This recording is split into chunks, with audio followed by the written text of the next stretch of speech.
Mungkin sebelum mulai kita berdoa terlebih dahulu ya. Berdoa dipersilahkan. Selesai, oke. Ya, jadi materi malam ini kita membahas mengenai oftalmologi komunitas. Ini yang membawakan dulu dengan Dr. Herjo, namun saya juga mendapat amanah membawakan ini juga.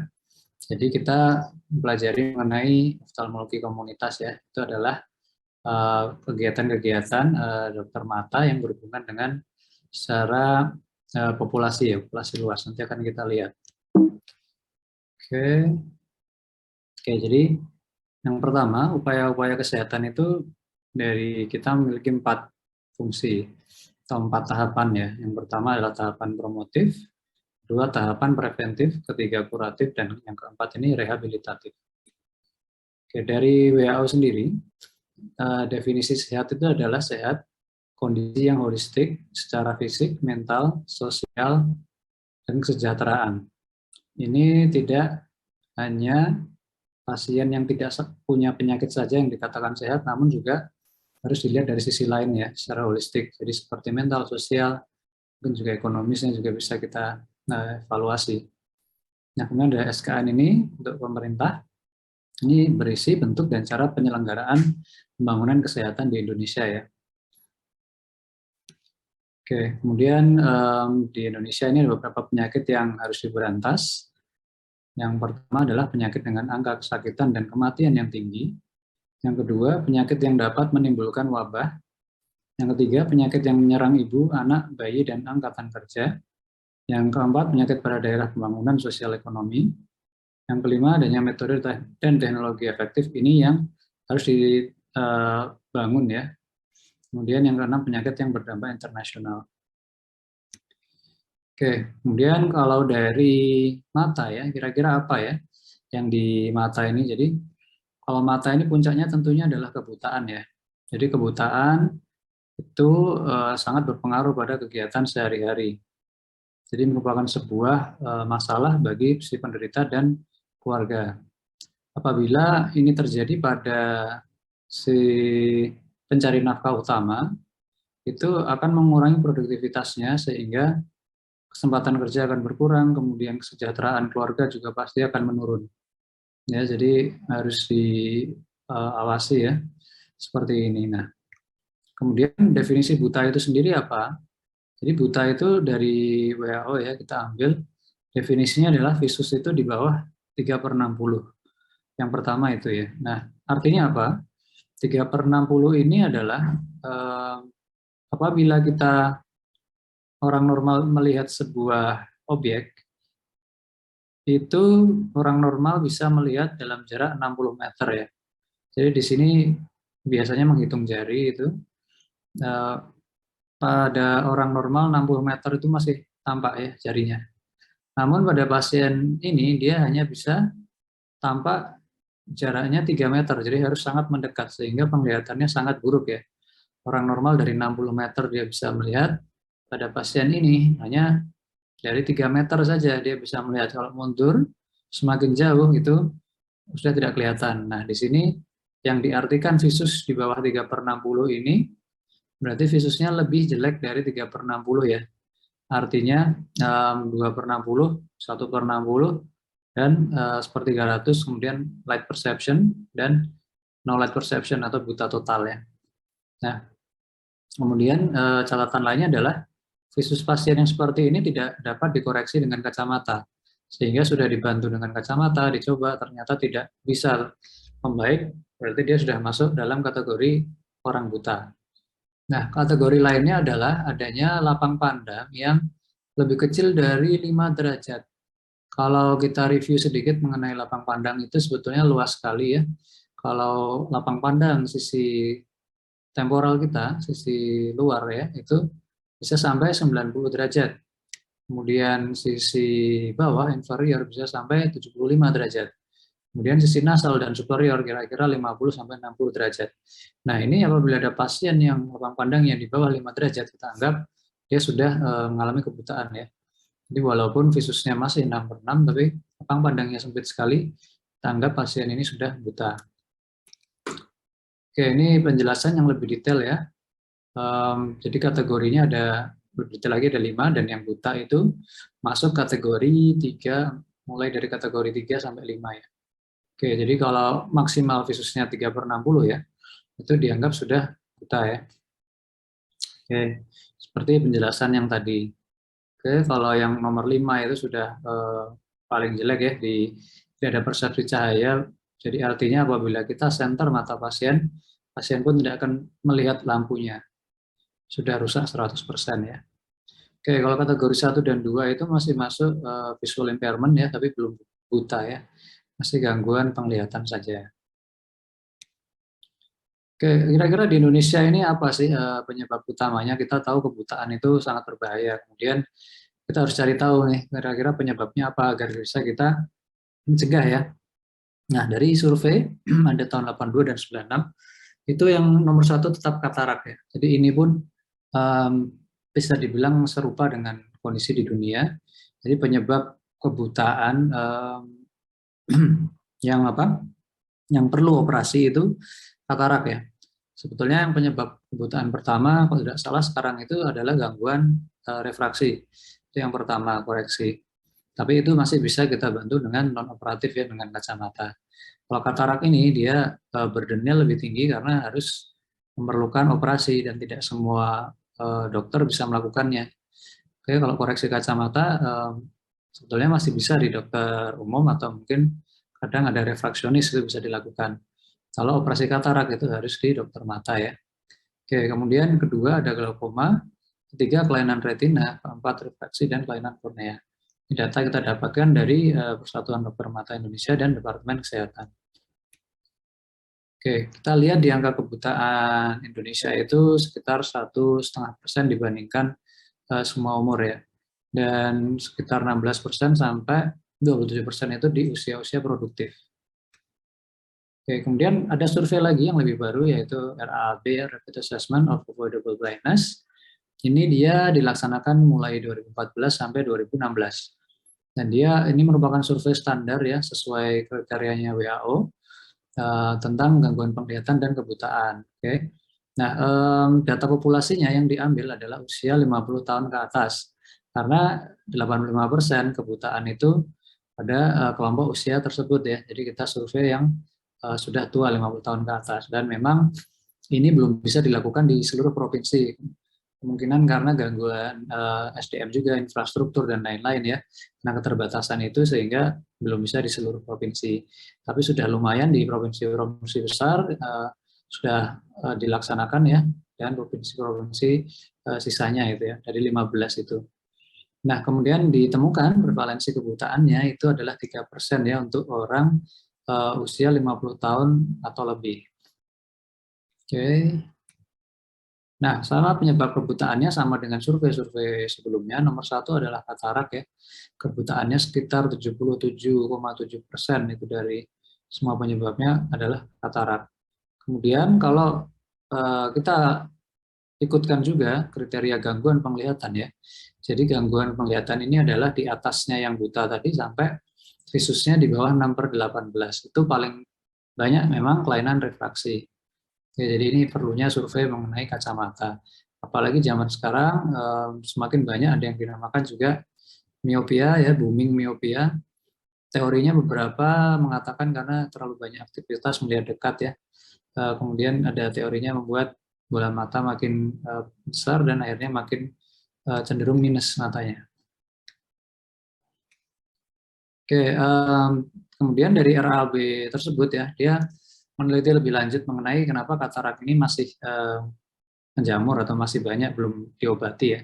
Ada beberapa alasan dari survei tersebut. Yang utama yang saya highlight kuning yang paling banyak. Yang pertama tidak tahu bahwa katarak ini bisa disembuhkan. Jadi kita masih tahu masyarakat kita memang belum banyak yang pendidikannya tinggi ya. Terakhir kalau tidak salah saya lihat itu paling banyak Indonesia itu lulusan SMA, masalah persentasenya ya. Jadi kalian yang sudah sampai mahasiswa ini bersyukurlah ya, karena termasuk yang kriteria yang baik ya, jadi yang bagian atas kelompok yang atas gitu ya. Kemudian ternyata mereka tidak tahu bahwa ini bisa diobati, terkadang hanya menerima saja ya, jadi kabur tidak periksa gitu. Dan di sini kita perlu edukasi ke masyarakat bahwa katarak ini gejalanya seperti apa dan ternyata bisa diobati, ada pilihannya untuk dioperasi. Oke, yang kedua, merasa tidak perlu ya. Jadi ini juga mungkin bisa kita edukasi juga ya ke pasien dan keluarganya bahwa karena terkadang mereka hanya menerima ya kondisinya, menerima saja, tidak berusaha padahal itu sudah mengganggu kehidupan sehari-hari mereka. Ini bisa kita edukasi bahwa sebetulnya perlu juga untuk meningkatkan kualitas hidupnya. Yang ketiga, takut dioperasi ya, ini wajar. Saya rasa hampir semuanya banyak ya kalau dengar kata operasi biasanya pasti ada rasa ketakutan. Nah, di sini kita perlu jelaskan bahwa zaman sekarang itu operasinya sudah lebih maju, lebih baik. Bahkan untuk operasi mata katarak itu irisannya hanya sekitar mungkin sampai 2 sampai 3 mili saja ya, kecil sekali dengan alat khusus dan tidak terasa nyeri ya. Jadi pasien akan kita harus diedukasi seperti itu. Nah, untuk biaya ini yang memang agak repot. Memang kalau sudah masuk BPJS seharusnya sudah tercover biayanya. Namun kalau yang tidak itu yang memang masih terkendala.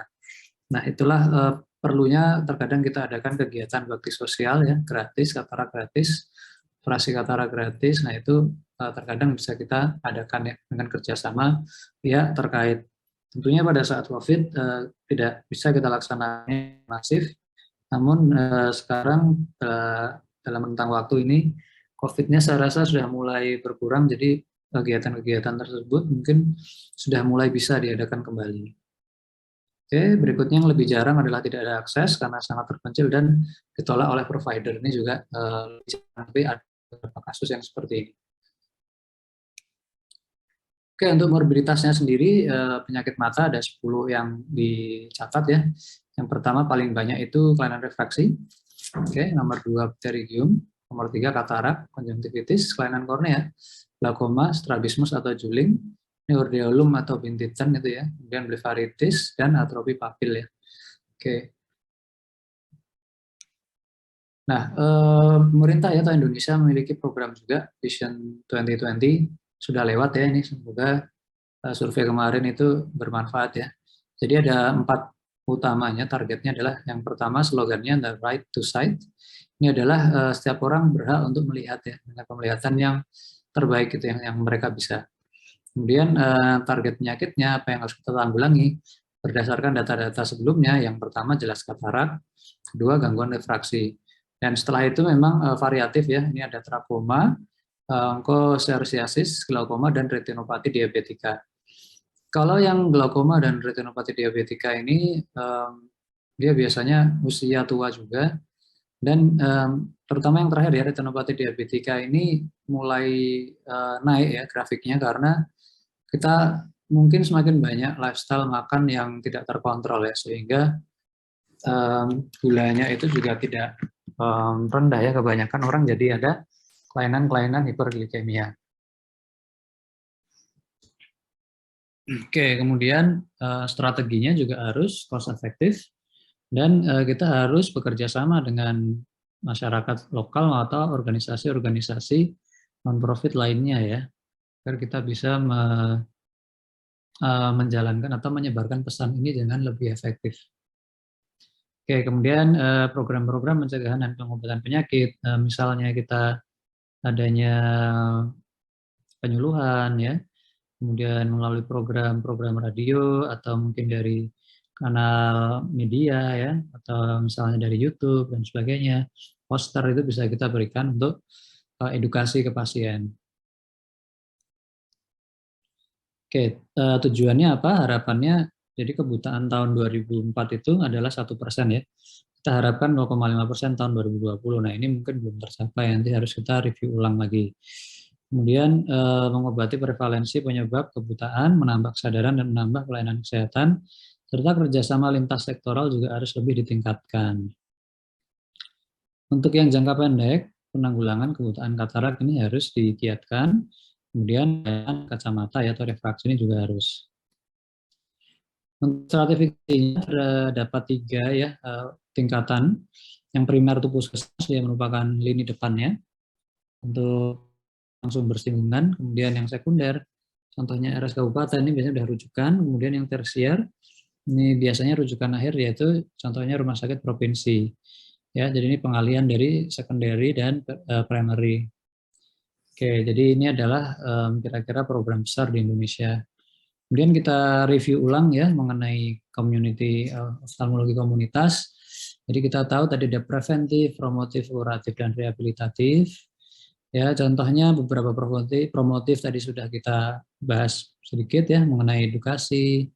Kemudian preventif ini bisa kita lakukan misalnya bayi-bayi baru lahir kita berikan vaksin atau kita berikan vitamin A dengan dosis yang tepat gitu ya, itu kita untuk preventif. Kemudian jika memang sudah itu terlanjur ya sudah terkena, kita lakukan tindakan kuratif ya, bisa untuk operasi atau treatment lainnya ya, lain-lainan yang perlu tindakan. Nah jika sudah lewat itu kemudian kita lakukan rehabilitasi. Oke, misalnya pada penglihatannya sudah jelek, kita masuk ke service low vision itu nanti ya, penglihatannya jelek. Jadi itu ada yayasan khusus untuk orang-orang dengan pandangan rendah ya, low vision, dia pandangannya jelek, istilahnya low vision. Itu ada pelatihan-pelatihan sendiri. Jadi misalnya menggunakan tongkat putih untuk berjalan, kemudian apakah perlu menggunakan kacamata yang zoomnya lebih besar dibandingkan orang-orang biasa ya, atau menggunakan alat-alat lainnya, alat bantu misalnya untuk membaca mungkin perlu alat digital khusus yang bisa di zoom juga tulisannya, atau menggunakan loop misalnya untuk melihat bacaan sehari-hari. Itu ada di yayasan yang pembahasan mengenai low vision. Oke ya, terima kasih atas perhatiannya teman-teman semua. Semoga bermanfaat ya untuk semuanya, dan jika nanti ada soal semoga bisa menjawab ya terkait ini. Jadi prinsipnya ini kita lebih ke arah penyuluhan ya, oftalmologi komunitas itu penyuluhan, dan untuk itu tadi 4 hal itu ya, preventif, promotif, promotif, preventif, kuratif, dan rehabilitatif. Dan fokusnya untuk ini dia bukan per individu memang, tapi lebih ke sebuah kelompok masyarakat ya. Jadi beda antara misalnya kita periksa pasien di rumah sakit, satu pasien satu orang ya, itu berbeda penanganannya dibandingkan dengan ini. Ini prinsipnya adalah gimana kita bisa mencapai cakupan masyarakat yang luas gitu ya. Jadi dari kerjasama dengan mungkin RT, RW, atau ada kelurahan misalnya mengadakan acara lainnya ya, dan juga dari media-media lainnya. Intinya adalah kita penanggulangan kebutaan, di mana yang paling sering saat ini ya dari katarak itu tadi yang diikuti oleh kelainan refraksi. Oke, mungkin begitu dari saya. Dari teman-teman ada yang mau ditanyakan mengenai oftalmologi komunitas? Atau yang masih bingung? Oke, kuliahnya kapan lagi, Dek? Selain oftalmologi komunitas, yang mata sudah selesai?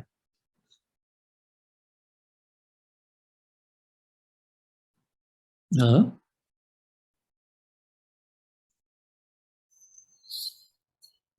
Gitu. Ada kuliah mata lagi, Dek? Atau sudah satu ini? Sepertinya sudah, dokter. Sudah ya. Oke ya, apakah ada yang mau bertanya? Atau sudah cukup jelas?